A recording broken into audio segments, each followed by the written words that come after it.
A woman in the city who was a sinner, when she knew that Jesus sat at the table in the Pharisee's house, brought an alabaster flask of fragrant oil and stood at his feet behind him weeping. And she began to wash his feet with her tears and wiped them with the hair of her head. And she kissed his feet and anointed them with the fragrant oil. Then turned to the woman and said to Simon, "Do you see this woman? I entered your house. You gave me no water for my feet, but she has washed my feet with her tears and wiped them with the hair of her head. 45, you gave me no kiss, but this woman has not ceased to kiss my feet since the time I came in." Verse 46, you did not anoint my head with oil, but this woman has anointed my feet with fragrant oil. Therefore I say to you, her sins, which are many, are forgiven, for she loved much, but to whom little is forgiven, the same loves little. Luke 10, verse 39 and 42 po, ito po yung last reference po natin. And she had a sister called Mary, who also sat at Jesus' feet and heard his word. But one thing is needed, and Mary has chosen that good part which will not be taken away from her. Ask ko lang po si Pastor Abs to pray. Ang bawat isa sa amin, Panginoon, ay mayroong pananampalataya. We are expecting, anticipating ng makalangit na mga pagpapala na igawad mo sa bawat isa, Panginoon, sa pamitan ng iyong mga salita. Lord, we pray and when the lips of your servant na gagamitin mo para ipahayag sa amin ang iyong mensahe. Ikaw rin po, Panginoon, ang magbukas ng aming mga kaunawaan, ng aming mga pandinig, ng aming mga puso, Panginoon, na kami handang tanggapin, Panginoon, ang iyong mensahe para patuloy ka naming papurihan, pasalamatan at tuwalhatiin. Dalangin na kilang Diyos na lalo pa namin ihandog ang aming mga buhay sa paglilingkod sa iyo at pagganap sa mga bagay na makapagbibigay kapurihan at kaulatian sa iyong banal na pangalan. Lord, bless us today. This we pray in Jesus' name. Amen. Makakaupo na po kayo. And the title of God's message today is At the Feet of Jesus. So sa Luke 10 po, mga kapatid, very familiar verse po. Ito po ay si Mary, na pinili niya po na pumesto sa paanan ng Panginoon as compared po kay Martha, na punong abala po siya sa paghahanda dahil nandoon si Jesus Christ. At sabi po dito, who also sat at Jesus' feet and heard His word. Mga kapatid, sa pagkakataong ito, tayo po ay nasa paanan ng ating Panginoon. Let's try to imagine, to really feel na tayo po ay nasa paanan ng Panginoon, na kailangan po natin marinig ng malinaw yung kanyang salita, kaya yun po ang pinili nating pwesto. Doon po sa Luke chapter 7, mga kapatid, ito po, meron po tayong dalawang kwento po na about alabaster box. Itong Luke chapter 7 po, ito ang focus po nito ay kaya nagawa po ng babae ito na makasalanan ay dahil naramdaman niya na siya ay pinatawad. Una, na-recognize niya po na si Jesus Christ ay nandoon po. So we really need to recognize that Jesus is here. When we say we need to recognize, kailangan natin isipin, i-embrace kung sino po talaga si Jesus Christ sa buhay natin. Tama po. Otherwise, hindi po natin magagawa sumamba sa Panginoon, magpuri sa Panginoon ng buo, ng lubos. Pero pag ang Panginoon po ang pinag-uusapan, walang titulo, walang gender, walang may problema ako, or hindi dahil sa sitwasyon. Kung gusto po talaga natin sambahin ng Panginoon, it's not about us. It's not about the circumstances. It's just about Jesus. Who He really is. I understand po, hindi po tayo lahat ngayon ngayon ay nasa mountain top ng buhay natin. But still, again, who is Jesus? Ang crucifixion, may part po doon na nakakuha ng attention ko yung sa Gethsemane. Remember? So, yun po yung part na sinurrender ng Panginoon yung sarili niya sa dapat niyang gawin o dapat mangyari. Tama po? Nag-pray po siya that time at may kasama po siya. It so happened na yung tatlong kasama niya ay hindi available to pray with him. That's one thing. Kaya that time, they were not ready. Bakit ko po nasabi? Pagdating po nang i-arrest na po siya, si Simon Peter, siyempre yung kanyang character po ay impulsive, tama? Ano po ang ginawa niya? Nung i-arrest po siya, meron po siyang ginawa. Ano po tawag doon? Tinapyas niya po yung tenga ng isa sa mga guard or mag-a-arrest po sa kanya. Pero ang magandang bagay po doon, mga kapatid, kahit alam po ni Jesus Christ na siya ay aarestuhin, regardless kung gagawa niya ng mabuti, yung taong mag-a-arrest sa kanya still, he did a miracle. Tama po. That's how important yung paghahanda po natin sa mga bagay na gustong i-accomplish ng ating Panginoon. Kaya napaka-importante po na tayo ay nasa paanan ng Panginoon. So when we say at the feet of Jesus, ano po ang sinisimbolize nito? Na isa sa pinakamahirap na gawin nating lahat. Humility po. Lahat po tayo guilty pagdating sa humility.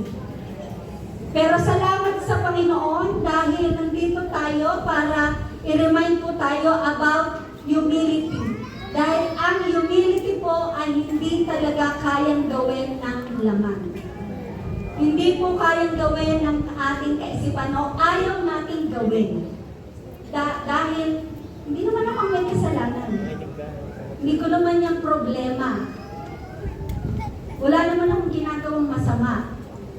Pero si Jesus Christ, wala siyang kasalanan. Wala siyang ginawa na hindi maganda. Ang tanging dahilan kung bakit nandito po siya ay dahil sa pag-ibig niya po sa bawat isa sa atin. Kaya kung may panahon at pagkakataon na we feel giving up, ano ang dapat natin isipin, mga kapatid? Ang pag-ibig ng ating Panginoon. Kung meron man tayong hihilingin today, mga kapatid, walang iba kundi ang mag-overflow ang pag-ibig ng Panginoon sa bawat sulok ng iglesia nito, sa bawat sulok ng puso natin, sa kabuuan po ng pagkatao natin. Why?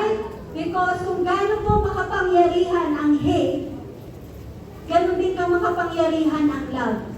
Which is, kung ang pinili natin ang hate, diyan po tayo magsasabit, out of control. Pero kung sa pag-ibig, kahit gaano kasama, wala pong datingin sa atin. Dahil yun ang nangyari sa ating Panginoong Yesus. Kahit alam niya na aside doon sa pag-aresto sa Kanya, yung mga pagdadaanan niya, mga kapatid, wala siyang ibang inisip kundi tayo. Gusto niya tayong i-save, gusto niya tayong i-deliver, gusto niya tayong i-heal, gusto niya tayong i-bless, gusto niya tayong i-restore. When we say gusto, pinili niya po. Pero hindi niya kailangan. Intentional siya, mga kapatid. May mga bagay po, mga kapatid, na alam natin na gusto ng Panginoon na gawin natin. At salamat dahil hindi siya naiinip sa atin. Lagi siyang willing to wait until dumating ang gantong pagkakataon muli na meron siyang invitation po sa bawat isa sa atin. Ang Panginoon po ay sa umagang ito ay nag-i-invite po sa bawat isa. Hindi ko po alam o hindi natin alam yung pinagdadaanan ng bawat isa. Ang kanyang invitation po ay maaaring Noah.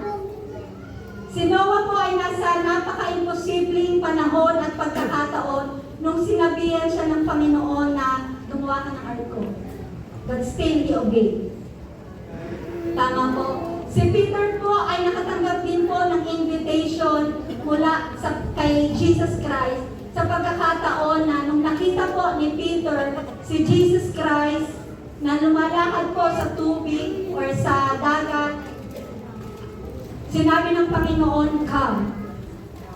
At sumunod po si Peter. Pero sa kanyang pagsunod, mga kapatid, remember, si Peter po ay lumubog dahil sa pagsunod. So may mga panahon at pagkakataon na tinatanong natin, Lord, mula pagkabata ko, naglilingkod na ako sa iyo. Tapat na ako sa iyo. Sinikap ko na piliin ka, hindi ang trabaho ko, hindi ang pangarap ko, kundi ang paglilingkod sa iyo. Pero bakit nasa ganito po akong kalagayan? So, hindi sa lahat ng pagkakataon na tayo po ay nasa pagsubok ay dahil nagkamali tayo o nagkasala tayo. May panahon at pagkakataon na dahil sinisikap natin sumunod sa ating Panginoong Jesus. Pero isang tawag lang po ni Peter sa Panginoon. Ano po ang nangyari? Kinuha po siya ng Panginoon. So, again, it talks about prayer. Isang tawag lang po natin sa Panginoon, kahit Jesus lang po. Kahit na hindi pa binubuka yung ating mga labi, mga kapatid, alam kong na-experience niyo yan. He was there. And He will always be there. So keep on keeping on. Kung nararamdaman mo na parang walang nangyayari, that's a lie from the devil. Dahil God sees, God hears, God knows. Hallelujah. Shall we praise the Lord? Naman natin ngayon, mga kapatid, na tayo ay pagod na. Tayo ay uhaw na. Alam natin na kapag tayo ay napupuspos ng banal na presensya ng Panginoon, higit pa sa satisfaction ng ating kaluluwa, ng ating laman, ang nararamdaman natin, mga kapatid. Praise God. At kung ang nararamdaman naman po natin, mga kapatid, ay physically or emotionally or spiritually, tayo ay pagod na, tayo ay wounded na, still, may invitation pa rin po ang ating Panginoon.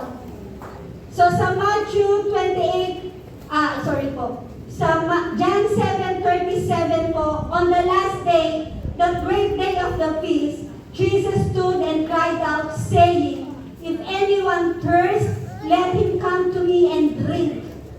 So, ibig sabihin, wala talaga tayong dapat gawin, kundi lumapit lang sa Panginoon. Hindi lang po basta paglapit, kundi sa paanan ng Panginoon. Again, I want to emphasize the importance or kapangyarihan ng kapakumbabaan sa harapan ng Panginoon. At nagagawa lang po natin magpakumbaba. Sa totoo lang, mga kapatid, pagpuspos po tayo ng banal na Espiritu ng Panginoon. Kaya today po, mag-decide po tayo na hindi tayo lalabas ng iglesyang ito na hindi puspos ng presensya ng Panginoon. Dahil kung ano man ang inaakala natin na wala sa atin, kayang-kayang ibalik ng Panginoon or higit pa. Praise God. At gusto ko lang po sandaling balikan natin yung experience natin ng COVID. Before COVID, pwede po ba natin isipin sino tayo? Hindi po yung mundo. Ikaw po, ako po. Sino po ako bago ang COVID? And then, COVID hits po.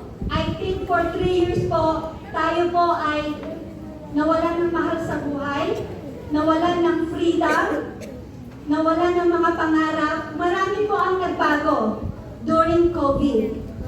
Pero na-realize po ba natin ano ang naging impact o effect ng COVID sa atin personally? Sa dinami po ng pinagdaanan ni Ate Ned for 3 years, medyo lumakas po ang loob ko na tanungin ng Panginoon, Lord, anong nangyayari? Hindi po ganun dati ang mga tao. Hindi po ganoon ang church dati. Don't get me wrong mga kapatid, pero I got a revelation from the Lord why. At naniniwala po ako na ito ay nais ipaunawa ng Panginoon sa bawat isa sa atin. Everybody is hurting. Everybody was hurt. Ako po ay isa sa nawalan ng mahal sa buhay. At ako po ay nawala ng as if certainty o ng convenience sa buhay ko dahil nandoon po ako sa lugar na hindi ko alam or hindi ko kilala yung mga tao. Dahil ito po ang comfort zone ko, ang imus, ang church, ang pamilya ko po. Ang sagot po sa akin ng Panginoon, dahil inaakala natin na sa haba ng panahon, okay na po tayo. Na natanggap na po natin ang lahat. When in fact, kung talagang hihilingin natin sa Panginoon na i-expose ng Panginoon ang puso natin at ready tayong tanggapin, makikita po natin sa tulong ng pag-ibig ng Panginoon na tayo po talaga ay na-damage. Hindi lang po ng pangyayari sa COVID, kundi nati-trigger din po yung mga past traumas natin since childhood. At dahil po doon mga kapatid, kung kayo po ay naka-experience ng sugat physically, kapag po yan ay nasagi, aaray po tayo, di ba? At wala tayong gustong gawin kundi protektahan ang sarili natin. Same is true po sa spiritual condition po natin. So ito po yung trick na ginagawa ng kaaway sa bawat isa or sa church. Laging gusto po ng kaaway na tayo ay ma-off track. Ma-divert ang attention natin, mawala yung unity natin, or mawala po yung focus natin sa Panginoon dahil sa mga naranasan natin. Pero ngayon mga kapatid, merong invitation ng Panginoon na today, kung mararecognize po natin sa tulong ng salita ng Panginoon, sa tulong ng presensya ng Panginoon, sa tulong ng pag-ibig ng Panginoon, nag-o-offer ang Panginoon ng complete healing mga kapatid. Hindi lang physically, kundi mentally, emotionally, spiritually. Pero what we need to do is to humble ourselves before the Lord. Again, hindi po natin iisipin ang ibang tao, kundi ang sarili natin at ang Panginoon. Magpasuri po tayo mga kapatid sa pag-ibig ng ating Panginoon. Palakpakan po natin ang Panginoon. O nakakasakit ako, hindi dahil gusto natin magsakitan. It's just that merong masakit sa loob natin. So wag po tayong pagaya sa kaaway na dahil gusto lang natin mag-away, maggantihan, magkasakitan sa salita o sa nararamdaman natin. Kundi yung pong part na yan ay ginagawa ng kaaway para dayain tayo. Pero salamat dahil ang salita ng Panginoon ay laging nagpapakita ng liwanag. Dahil church hanggang dulo tayong magkakasama. Isang katawan tayo, church. Isang Panginoon, isang Diyos. Mas malakas po tayo pag nagkakaisa tayo. Mas malakas po tayo pag nagpapakibaba tayo. Mas malakas po tayo pag sama-sama po tayong sumusunod. Kaya salamat dahil naniniwala ako mga kapatid, ano man ang pinagdadaanan ng church at large. Dahil we are in the last days.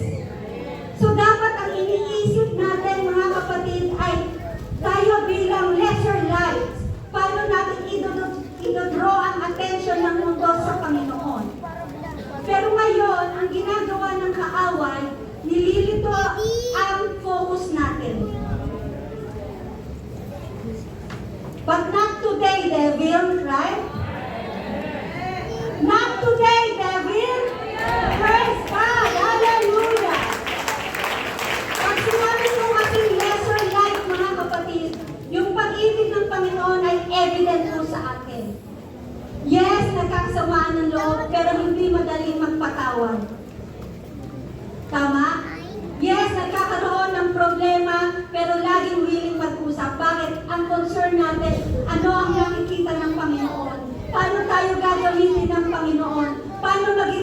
mapapala ang buhay natin sa Panginoon. Ang pag-awit, ang pagtugtog, ang paglilingkod sa Panginoon, ang pag-share ng salita ng Panginoon. Dahil church, this world needs an experience. More than the doctrine, they need the experience of God's love. At walang ibang magpapakita noon kundi ang mga taong tinubos niya, mga kapatid, at tayo po yun. Please, marayabastay. Pag inisip po natin yung pag-ibig ng Panginoon, mararamdaman natin, katulad po ng babae, we are not entitled of anything.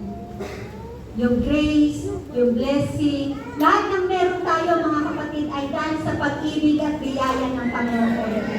So, ibig sabihin, kung ganyan natin na-experience ang dugo ng Panginoon, dapat it's the same experience na ma-experience ng mga taong nakapaligid po sa atin, mga kapatid. At naniniwala po ako, yung mga matagal na natin pinag-pray na mahal sa buhay, isang araw makakasama po natin sila sa paglilingkod sa Panginoon. Sa Corporate Church po, mga kapatid, napakarami pong himala ang ginawa ng Panginoon. Ang mga kapatiran po, nagpe-pray lang sila. Isang araw, merong isang persecutor nila na nag-show up dahil kinausap sila ng Panginoon sa panaginip.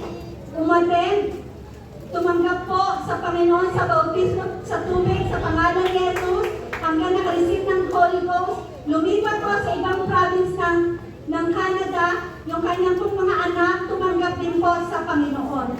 Ganyan po kamakapangyarihan ang pag-ibig ng Panginoon, ang palayanan ng Panginoon. Another testimony po sa Portage, meron din po nag-a-attend doon for the longest time.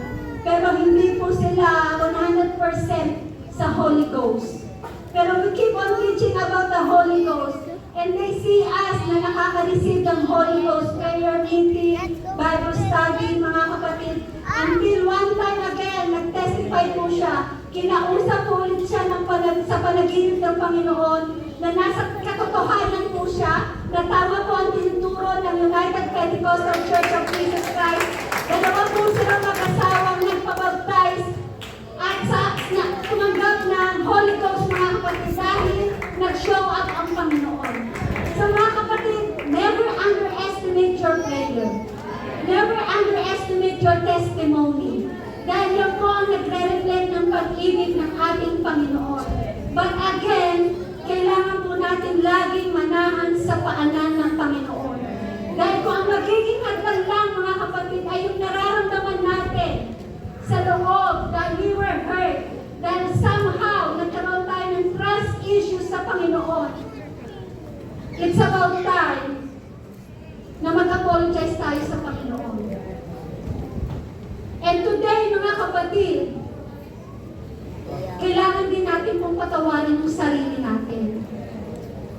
Kasi pag hindi natin pinatawad ang sarili natin sa lahat ng marami natin pagkakamali, napakahirap pong patawarin ng ibang tao.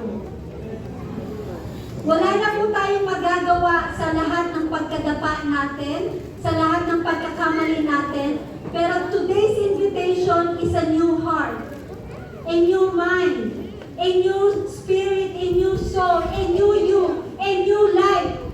Ipagpapalit po ba natin yung church? Of course, no. Kaya salamat sa Panginoon dahil once again, nagbukas po siya ng invitation sa bawat isa sa atin. Why? Because He really loves us. He doesn't want yung lahat tayo ay mapahamak, mga kapatid.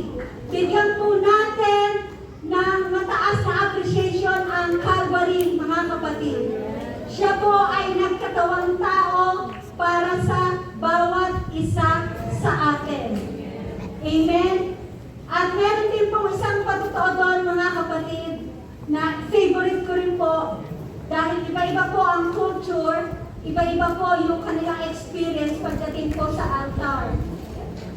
At alam niyo naman po si Ate Nedge, parang hindi po ako nakukontento pag hindi po tayo nakakalapit sa altar. Dahil feeling ko, mga kapatid, I'm so defenseless pag hindi hindi po ako nakaluhod sa Panginoon. Wala talaga akong lakas, wala talaga akong buhay, hindi ko kaya. Until such time na yung mga bata ko ay pumupunta po sa pwesto ko at nagugulat po ako na kung ano po yung itsura ni Ate Ned, yun po yung itsura ng mga bata. Kung gumagano si Ate Ned, gumagano din po yung mga bata. Hindi po nila yung naiintindihan. I'm sharing this, mga kapatid, kasi nag-pray lang po ako. Hindi ko po kinausap yung mga bata, pero yung mga bata yun ang ginamit para sa mga magulang nila para lumapit sa altar, lumuhod, lumundag at magpuri, mga kapatid. Kaya lahat po sa body of Christ ay napaka-importante. Bata, maganda, bago ka man, hindi mo pa alam yung nangyayari sa loob ng church, pero I'm telling you, you are in good hands po.